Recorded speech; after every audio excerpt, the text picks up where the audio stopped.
l'hospitalité africaine n'existe pas dans les familles de la diaspora en France.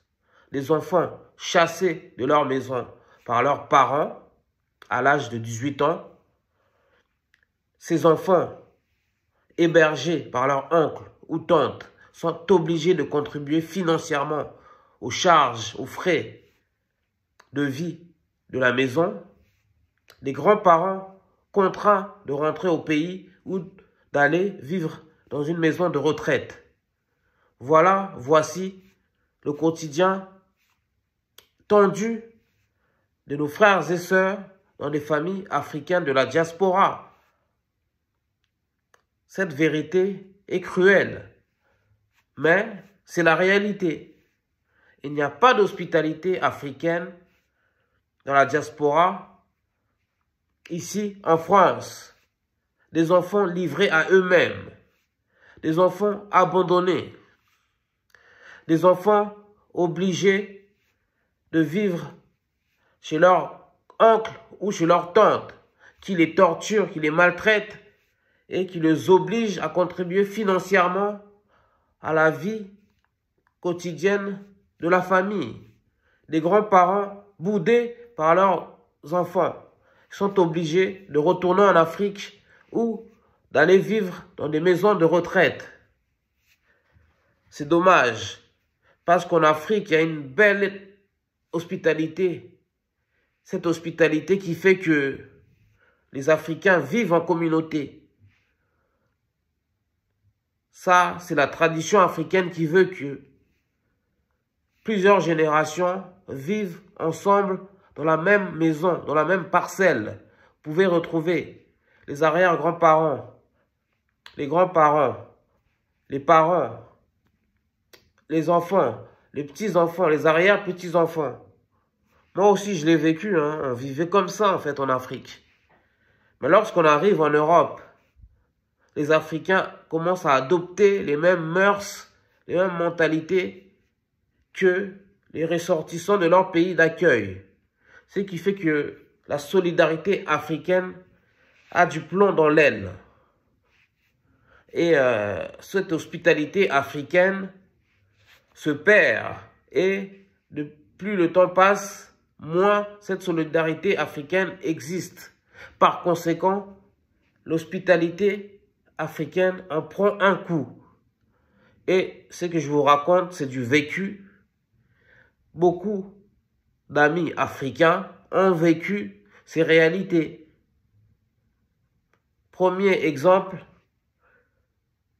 une famille africaine qui contraint ses enfants à aller voler de ses propres ailes lorsqu'ils atteignent l'âge de 18 ans. Ils n'ont plus le choix. Ils doivent quitter, contraints et forcés, le foyer de leurs parents. Et cela arrive souvent dans des familles monoparentales africaines. Soit le beau-père, soit la belle-mère oblige ses beaux-fils ou ses belles-filles à quitter la maison, même si ces derniers n'ont pas les moyens de vivre en autonomie, de se trouver un logement. Par conséquent, ces derniers sont recueillis chez un oncle ou chez une tante. Mais malheureusement, cela n'améliore pas leur quotidien, leur vie, parce que ces derniers les maltraitent bien souvent, les obligent à contribuer financièrement aux dépenses de la famille et ils sont recueillis de manière provisoire. Ils ne peuvent pas rester longtemps chez leur oncle, chez leur tante ou chez un autre membre de leur famille. Et je sais aussi qu'il y a des Africains qui obligent leurs parents retraités de se trouver une place en maison de retraite ou de retourner en Afrique.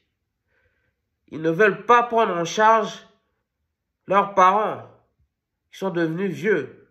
C'est regrettable parce qu'en Afrique, il n'y a pas de maison de retraite.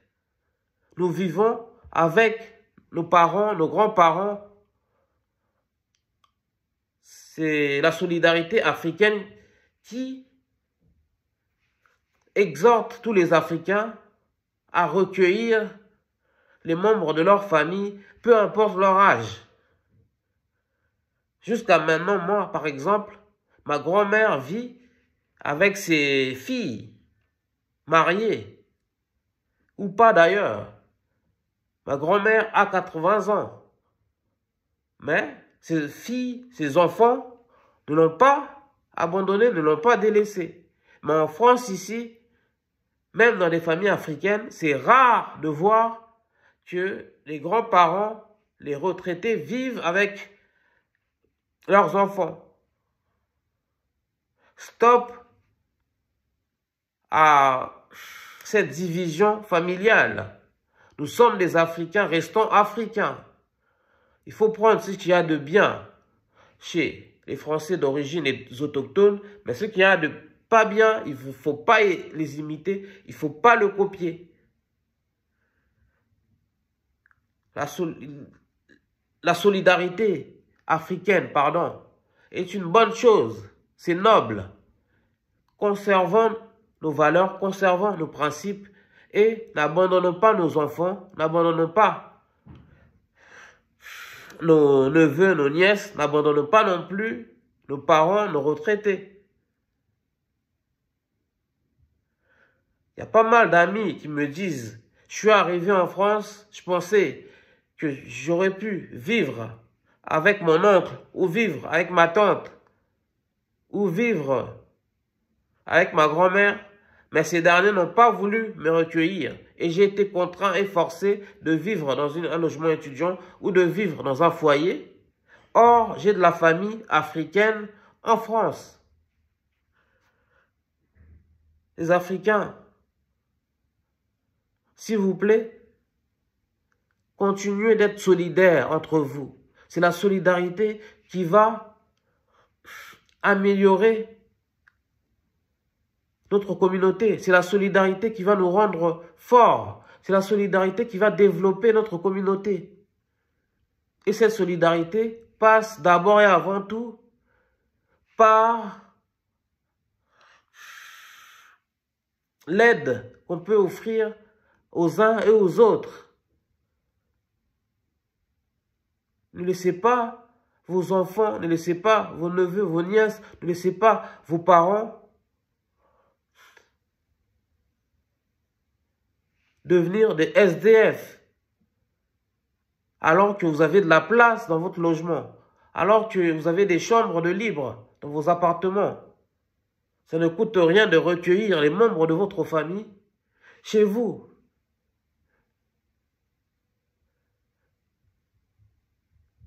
Nous, normalement, les Africains, on a été élevés dans des familles nombreuses où cohabitaient plusieurs générations. Et cela n'a jamais posé un problème, c'est une force.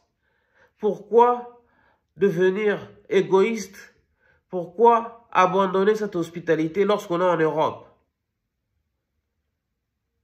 Moi je dis stop, plus de solidarité entre nous, plus d'amour entre nous. Et il faut savoir tendre la main aux gens qui sont dans le besoin. Et si vous pouvez les héberger, ne serait-ce que pendant quelques années, avant que ces derniers volent de leurs propres ailes, trouvent un travail et puissent obtenir un logement personnel. Ça ne coûte rien. Parce que c'est devenu un fléau dans notre communauté de refuser d'héberger, de loger nos proches qui n'ont pas de logement, qui n'ont pas de résidence principale, qui sont contraints et forcés de se débrouiller eux-mêmes. Vive la solidarité africaine, vive l'hospitalité africaine. Battons-nous pour préserver ces valeurs, préserver ces principes. Dites-nous ce que vous en pensez de la solidarité africaine, de l'hospitalité africaine, et dites-nous si vous avez vécu justement cette réalité, si vos parents vous ont chassé de la maison, si les membres de votre famille n'ont pas voulu vous recueillir, Et si vous êtes obligé de vous débrouiller vous-même pour se loger alors que vous avez de la famille qui possède des logements où il y a des chambres de vide. Je suis Sébastien Badibanga, je suis l'animateur de ce média. Ici, on parle de la culture et de l'excellence noire. On parle de la spiritualité africaine. On parle de l'actualité africaine. On parle de la drépanocytose et de tous les coutumes et tabous de la communauté noire. S'il vous plaît, si vous aimez cette vidéo, likez, commentez, partagez, mais surtout les warriors, abonnez-vous en masse sur ma chaîne. Soutenez votre chaîne. Ça me permettra de me développer, de développer cette chaîne. Et c'est la première chaîne sur la culture noire. Cette chaîne parle de nous, parle de vous. Soutenez ma chaîne en vous abonnant, ça ne vous coûte rien. Et activez la cloche de notification, chers frères. À bientôt. Peace and love.